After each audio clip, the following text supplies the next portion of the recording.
Hi viewers, welcome to our channel. ప్రస్తుతం మనతో పాటు దాము బాలాజీ గారు సీనియర్ జర్నలిస్ట్ నుండి వారితో ఒకసారి మాట్లాడదాం. సార్ నమస్కారం. నమస్తే. సార్, తెలంగాణలో ఒకప్పుడు అమృత ప్రణయ్ ఇష్యూ సంచలనం సృష్టించింది. అప్పుడు ప్రణయ్ నిందితులు ఎవరున్నారు, దాదాపు 6 సంవత్సరాల తర్వాత నిన్న మరి కోర్టు అయితే వీళ్ళ పట్ల ఒక జడ్జిమెంట్ పాస్ చేసింది.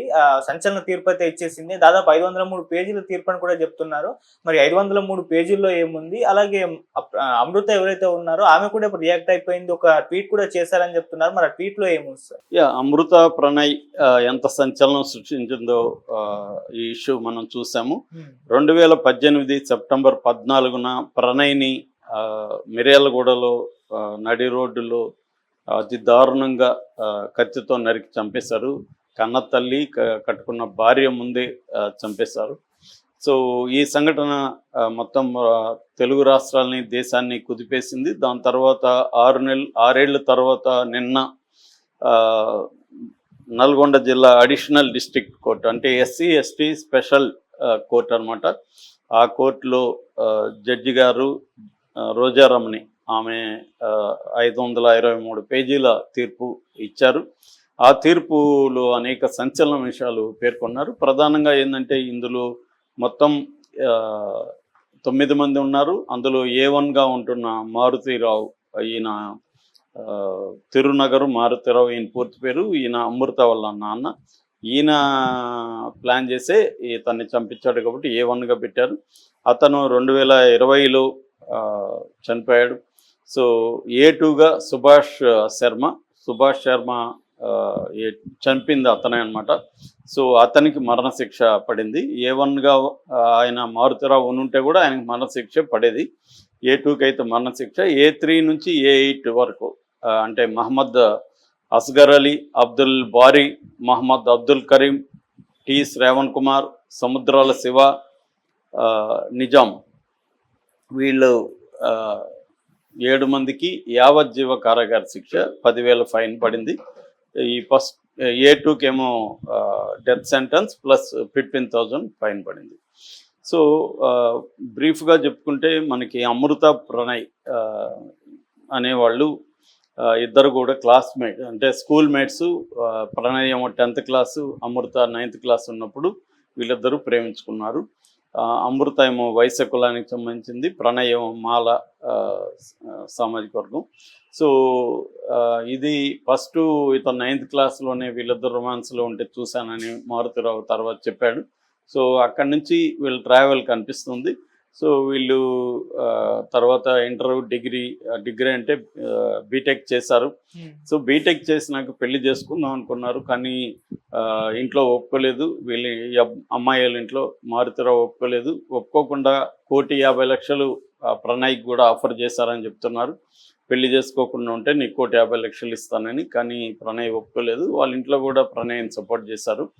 సో అలాగా వీళ్ళు ఒప్పుకోనందువల్ల 2018 జనవరి 31న హైదరాబాద్లో ఆర్య సమాజ్లో పెళ్లి చేసుకున్నారు.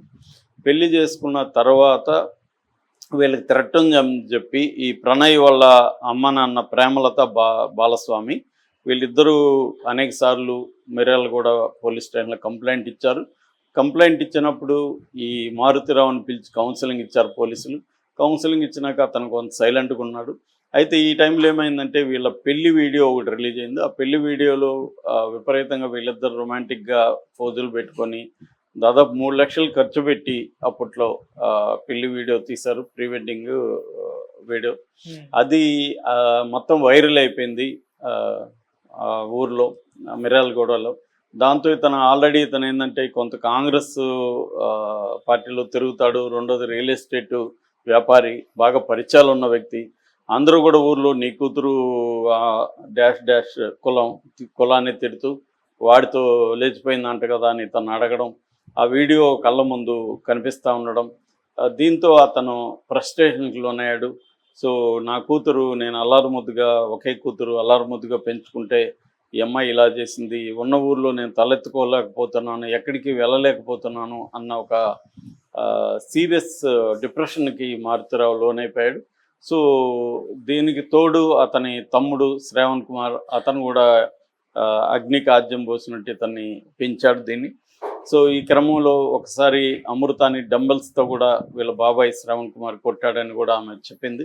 ఈ క్రమంలో అతను డిసైడ్ అయిపోయాడు మారుతరావు, ఇతన్ని చంపేయాలి లేకపోతే నాకు మనశ్శాంతి లేదు అని డిసైడ్ అయిపోయాడు. కసితో రగిలిపోయి వీళ్ళ తమ్ముడిని కాంటాక్ట్ చేశాడు. వీళ్ళ తమ్ముడు ఇతను కలిసి వీళ్ళకి తెలిసిన మహమ్మద్ అబ్దుల్ కరీం అని కాంగ్రెస్ నాయకుడు, అతన్ని కాంటాక్ట్ చేశారు. ఎందుకంటే అతను కొంత అక్రమ పంచాయతీలు రౌడీలతో సంబంధాలు ఉంది. అతని పైగా ముస్లిము. మనకి మొత్తము ఇండియాలో ఈ టెర్రరిస్ట్ యాక్టివిటీస్లో కూడా నల్గొండ బ్యాక్డ్రాప్ ముస్లిమ్స్ ఎక్కువ సంబంధాలు ఉన్నట్టుగా ఆరోపణలు వచ్చాయి. అందుకని ఇతన్ని కలిశారు. వీళ్ళు అబ్దుల్ బారీ అని మలక్పేటలో ఉంటాడు. ఇతను భూదందాలు ఇవన్నీ చేస్తుంటాడు. ఇతన్ని కలిశారు. ఎవరు? ఈ కరీం వచ్చి అబ్దుల్ బారీని కలిశారు. అబ్దుల్ బారీ అస్గర్ అలీ అని ఒక అతన్ని కలిశాడు. అస్గర్ అలీ నల్గొండలో ఉంటాడు. అస్గర్ అలీ ఏంటంటే చాలా పెద్ద క్రిమినల్ హిస్టరీ ఉన్న వ్యక్తి. హరేన్ పాండ్యా అని ఒకప్పుడు గుజరాత్ హోమ్ మినిస్టర్ని హత్య చేసిన సంఘటనలో ఇతను ఉన్నాడు. దాంట్లో ఇతనికి లైఫ్ కూడా పడింది. ఇతను ప్రజెంట్ సబర్మతి జైల్లో కూడా యావజ్జీవ కారాగార శిక్ష అనుభవిస్తున్నాడు. ఎవరు? అస్గర్ అలీ. ఈ అస్గర్ అలీని కాంటాక్ట్ చేశారు. ఎవరు? ఈ బారీనేమో కరీం కాంటాక్ట్ చేశారు. సో ఈ అస్గర్ అలీకి కొన్ని రోజులు రాజమండ్రి జైల్లో ఉన్నాడు. రాజమండ్రి జైల్లో ఉన్నప్పుడు అక్కడ సుభాష్ శర్మ అని ఇంకొక కుర్రాడు పరిచయం అయ్యాడు ఈ అస్గర్ అలీకి. ఈ సుభాష్ శర్మ ఎవడంటే బీహార్లో జగదీష్ సింగ్ నగర్ అంటారు, సమస్తాపూర్ మండలంలో. ఈ జగదీష్ సింగ్ నగర్లో ఈ అబ్బాయి ఉంటాడు. ఆ ఊరంతా కూడా కొంత క్రిమినల్ రికార్డు ఉన్న బ్యాచ్ ఎక్కువ ఉంటారు. ఈ అబ్బాయికి కూడా 13 ఏళ్ళ నుంచి క్రిమినల్ రికార్డు ఉంది. సో ఇతను ఇంతకు ముందు కూడా పూణేలో అక్రమ ఆయుధాల సరఫరా విషయంలో కూడా ఇతను జైలు అనుభవించి వచ్చాడు. సో ఇతనికి అస్గర్ అలీకి రాజమండ్రి జైల్లో ఫ్రెండ్షిప్ అయింది.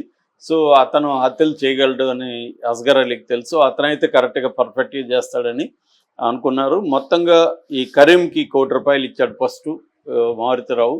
ఆ తర్వాత ఈ సుభాష్ కి అతను చంపడానికి 2 కోట్లు అడిగాడు. 2 కోట్లు డబ్బులు ఇచ్చాడు. మిగతా వాళ్ళకంతా కోటి, దాదాపు 4 కోట్లు మారుతిరావు దీని మీద స్పెండ్ చేశాడు, ఈ సుపారీ కిల్లింగ్ మీద.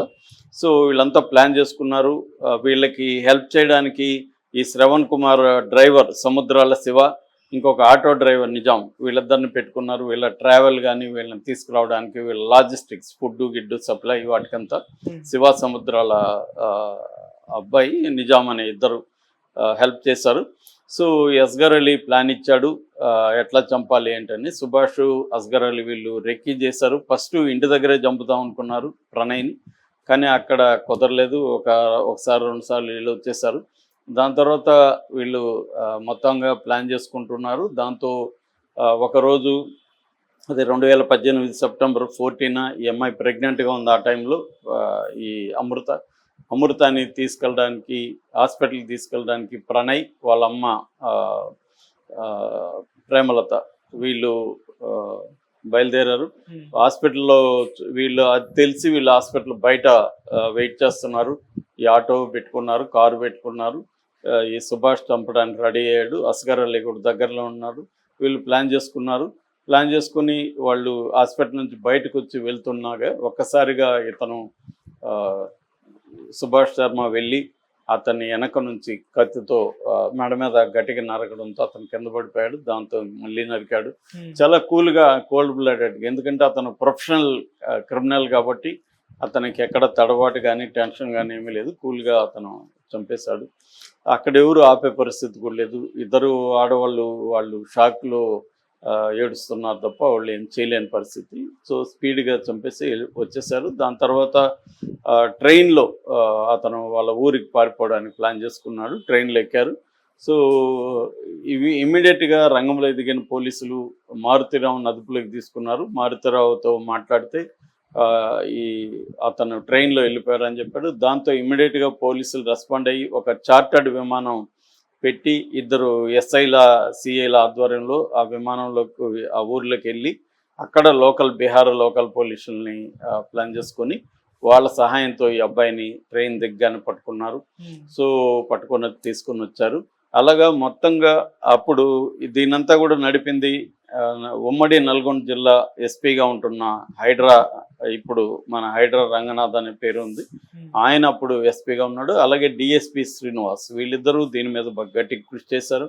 యాక్చువల్గా ఇతను బాగా డబ్బులు ఉన్నాడు, మారుతిరావు పోలీసుల్ని ఇన్ఫ్లుయెన్స్ చేస్తున్నారని కూడా పెద్ద ఎత్తున విమర్శలు వచ్చాయి.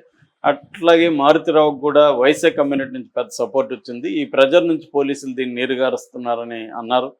కానీ రంగనాథ్ కానీ ఈ ముఖ్యంగా డిఎస్పి శ్రీనివాస్ కానీ పట్టు వదలకుండా దాదాపు 1600 పేజీల ఛార్జ్షీట్ తయారు చేశారు. దాన్ని 10 సార్లు సవరించారు. మొత్తం 9 నెలలు రీసెర్చ్ చేశారు, దీని మీద ఇన్వెస్టిగేట్ చేశారు. 67 మంది సాక్షుల్ని వాంగ్మూలాల్ని నమోదు చేశారు. అసలు దాని తర్వాత వీళ్ళు అన్ని రకాలుగా సీసీటీవీ ఫుటేజ్ని కలెక్ట్ చేశారు. తర్వాత టెక్నికల్ డీటెయిల్స్, ఫోన్లు రికార్డులు, కాల్ రికార్డ్స్ అవన్నీ కలెక్ట్ చేశారు. తర్వాత ఫోరెన్సిక్, వీళ్ళందరి బ్లడ్ అవన్నీ కలెక్ట్ చేశారు. హెయిర్, బ్లడ్ వాటినంతా ఫోరెన్సిక్ దీనికి పంపించారు. ఎందుకంటే హత్య జరిగిన చోట ఇతని హెయిర్ అది ఉంది. సో అవన్నీ కూడా చాలా పకడ్బందీగా చేశారు. నాకు తెలిసి ఇది దేశంలోనే one of the best investigate చేసిన కేసు. ఎందుకంటే మామూలుగా పబ్లిక్గా హత్యలు జరిగినా కూడా మరణ శిక్షలు పడ్డము లేకపోతే యావజ్జీవ పడ్డం అనేది వెరీ వెరీ రేర్ మన దేశంలో. ఎక్కువగా తప్పించుకుంటుంటారు. మనకి ఒక ఎగ్జాంపుల్, చుండూరులో తరిమి చంపినా కూడా సాక్ష్యాధారాలు